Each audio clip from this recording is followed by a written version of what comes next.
So we've got a biased four-sided dice, which means that the probabilities aren't going to be evenly distributed. And we're given this probability mass function, which tells us the probability of the number shown on the dice being equal to each of these possible outcomes, 1, 2, 3, or 4.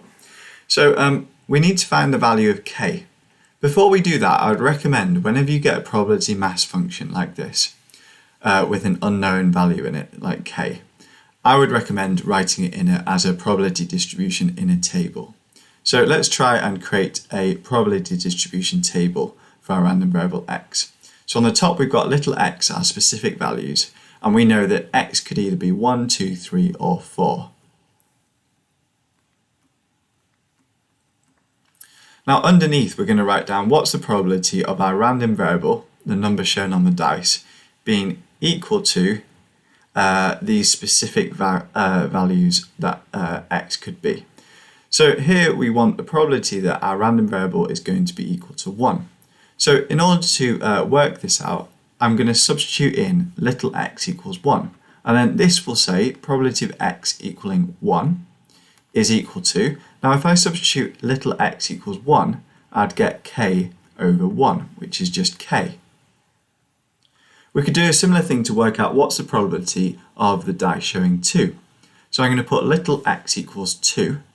So we'd get probability of capital X, our random variable, equaling 2 is equal to k over 2 because I'm substituting in little x equals 2. So we'll have k over 2. We could do the same for little x equaling 3 and we'd get k over 3. And we'd get the same when little x equals 4, we'd get the probability of 4 is k over 4. So we need to find the value of k. Well, we know that if you add together all the possible outcomes probabilities, then you get 1.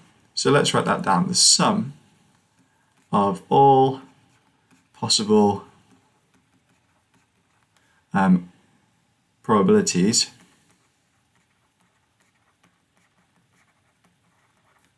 is 1, and you should know that already.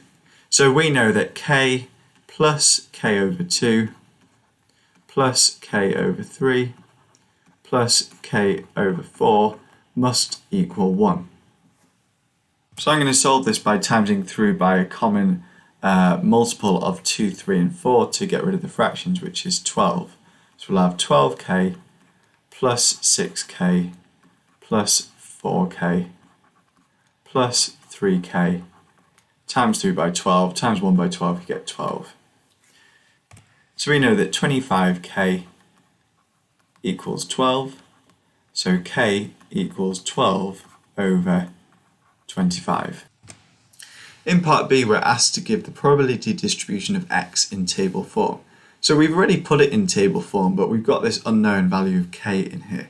So basically we just need to rewrite out this table, but substitute in that value of k that we found, 12 over 25. So the probability of x equaling 1, capital X being equaling 1, is just 12 over 25, it's just k. The probability of capital X equaling 2 is 12 over 25 divided by 2. So if we work that out, 12 over 25 divided by 2, we obviously get 6 over 25, etc. And then for 4, we're going to have this value here is actually 12 over 25 over 4. And if we work that out,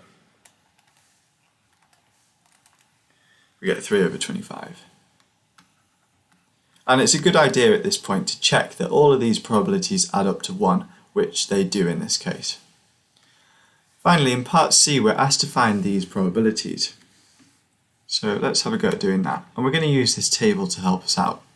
So if the question didn't ask us to draw out this table, I would still recommend drawing out this table, because it's a lot easier to think about this in table form. So we want the probability that x is strictly bigger than 2, so greater than 2. So in order to work out the probability of x being bigger than 2, we need to work out which of the outcomes are bigger than 2. Well, capital X could either be 3 or could be equal to 4. So this is the same as saying it's the probability of x equaling 3 plus the probability of x equaling 4, because we want this probability or this probability, so we add the two probabilities together. So 7/25 of the probability is in this part of our table here at 3 or 4. And in part 2, we want the probability of x being greater than 1 but less than 4. So let's write that down. Greater than 1 but less than 4. So again, we've got to look at which of these outcomes are greater than 1 but less than 4. So their outcomes are 2 or 3. So that's the probability of x equaling 2 plus the probability of x equaling 3. So that's just 6/25 plus 4/25. So the total probability of x equaling 2 or equaling 3 is 10/25. And then finally, we want the probability of x being greater than 4.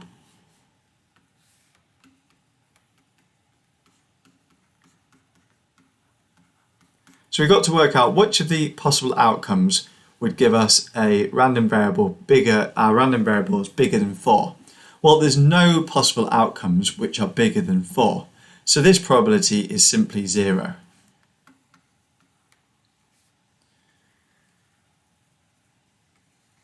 Because it's not possible.